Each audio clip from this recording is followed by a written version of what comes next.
E aí, meus irmãos, tudo bom com vocês? Bom, espero que esteja tudo bem, eu espero que vocês estejam felizes em Deus. E hoje eu quero falar sobre um assunto muito importante, que é sobre comunhão e como isso vai fazer diferença nos últimos dias.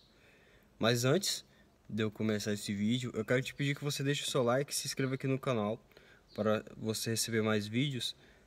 Ativa também o sininho que você recebe aquela notificação. E também me siga no Instagram, Antônio Lucas _SR, que lá eu interajo com vocês, eu falo sobre temas de vídeos e eu também quero postar uns vídeos específicos para o Instagram, então lá a gente vai ter uma interação maior. Mas vamos para o vídeo. Eu quero ler para você que está lá em Lucas 2, verso 52, que diz: E crescia Jesus em sabedoria e em estatura e em graça para com Deus e os homens. Aqui, Jesus ele tinha por volta de 12 anos de idade, e aqui a Bíblia ela relata que Jesus estava crescendo em estatura, estava crescendo em sabedoria e em graça para com Deus e para com os homens. Meus irmãos, hoje eu quero falar com vocês sobre a presença de Deus, eu quero falar com vocês como isso é importante e como isso aconteceu na vida de Jesus. Jesus, ele só iniciou o ministério dele com 30 anos de idade. Foi quando ele foi batizado, depois que ele foi batizado, ele foi para o deserto para ser tentado. Depois que ele venceu a tentação, ele foi, ele foi dado início ao ministério dele. E até os 30 anos de idade, não há relatos na Bíblia que Jesus fez quaisquer milagres. Os teólogos também não afirmam isso. E Jesus ele não fez milagre algum até os 30 anos de idade. E o que ele fez nesses 30 anos de idade? Ele crescia em sabedoria e graça para com Deus e para com os homens.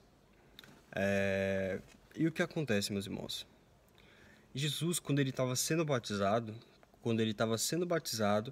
ele ouviu uma voz do céu, que era Deus, que estava falando: Este é o meu filho amado, em quem me comprazo.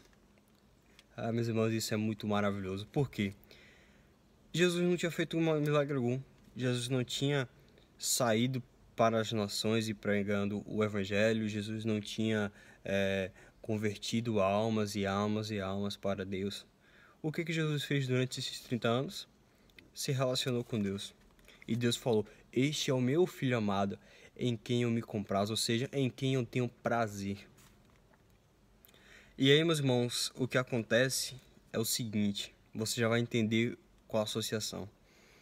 Nós acreditamos que estamos no fim dos tempos, que o fim dos tempos ele está próximo, que a gente está vivendo várias coisas que indicam o fim dos tempos.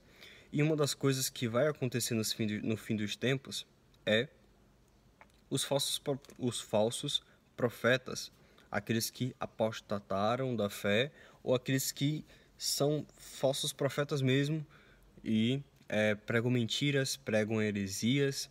E eu vou te falar uma coisa, a eles foi dado o poder, a eles foi permitido poder para fazer maravilhas, poder para fazer curas, poder para fazer coisas extraordinárias. Nos últimos, irmãos, por favor, preste atenção nisso.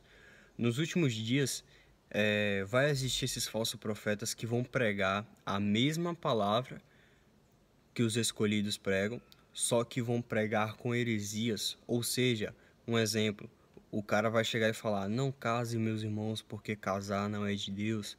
Casar é uma coisa que já foi passada e não é mais de Deus. Isso é uma heresia. O cara tá pegando a palavra de Deus e ele tá distorcendo. Não, porque Moisés ele permite o divórcio, etc, e etc. E aí vai. E aí vai. O cara começa a pegar a palavra de Deus e distorcer. Quem falou isso foi Paulo, lá em 1 Timóteo, capítulo 3, eu acho que ele fala sobre isso aí, e ele dá esse exemplo.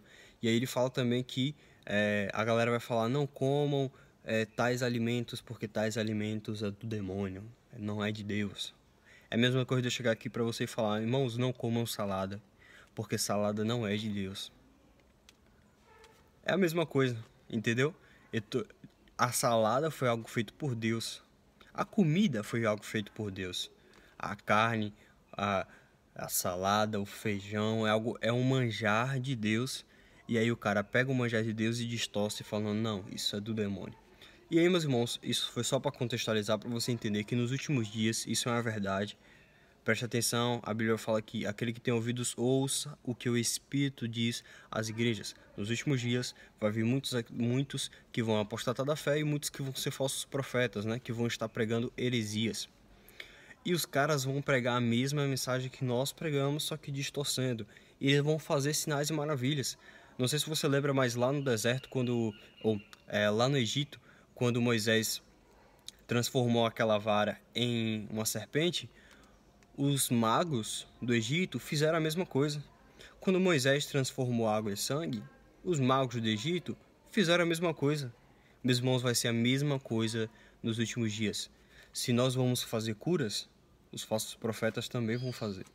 Se nós vamos fazer milagres, transformações, os falsos profetas vão fazer a mesma coisa.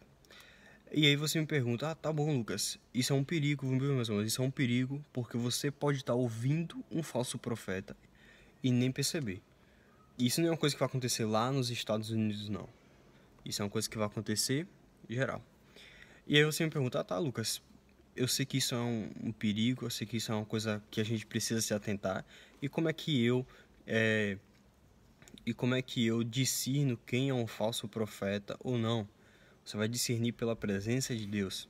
Você vai discernir pela presença de Deus. Ou seja, você precisa pedir para o Espírito Santo discernimento de espírito. Você precisa pedir para o Espírito Santo me dê discernimento de espírito para eu saber aqueles que são de verdade, aqueles que são de mentira. Ou seja, a Bíblia fala que a ovelha conhece a voz do seu pastor. Irmãos, nós carregamos algo. Nós não temos que ser conhecidos pelas coisas que sabemos fazer, mas pelo aquilo que a gente carrega. E a gente carrega o quê? A gente carrega Cristo. Eu não quero ser conhecido porque eu ressuscitei 100 mil mortos. Não, eu quero ser reconhecido porque eu carrego a presença de Deus. E é isso que vai fazer diferença nos últimos dias.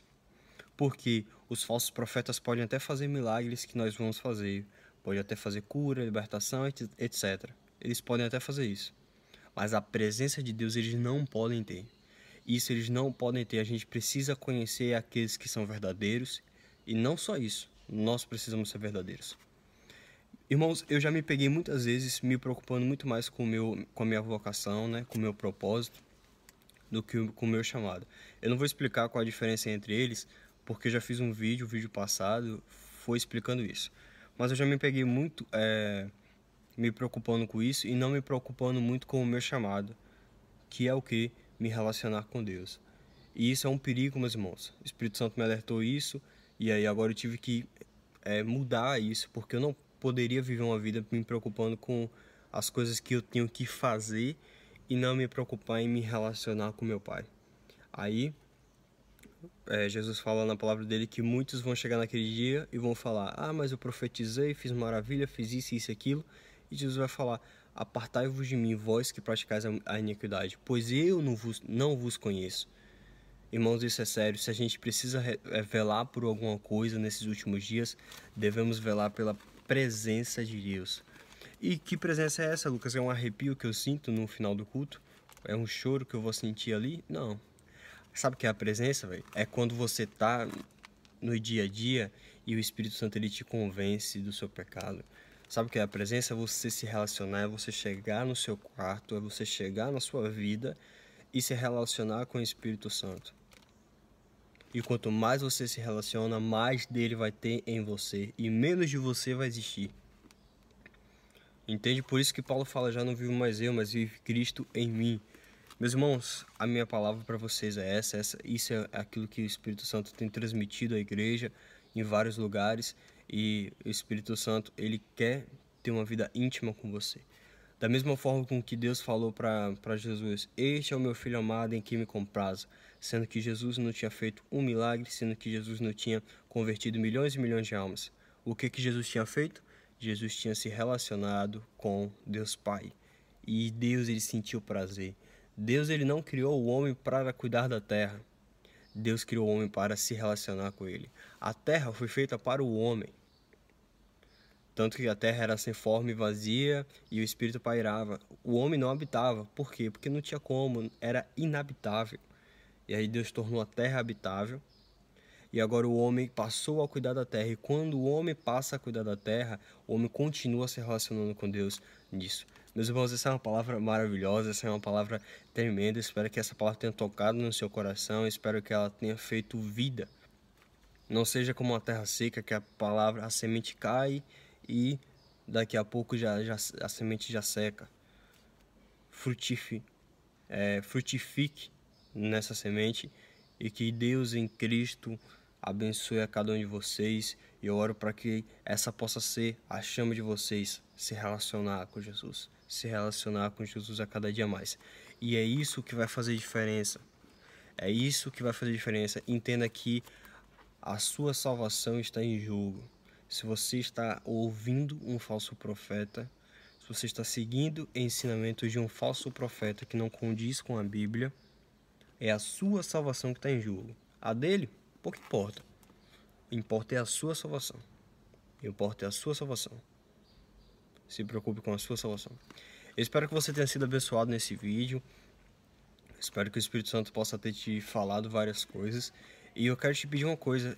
Se você puder, compartilha com uma pessoa esse vídeo, porque eu tenho certeza que Deus ele vai abençoar outras pessoas através dessa mensagem. Que Deus abençoe a cada um de vocês. Em nome de Jesus. Amém.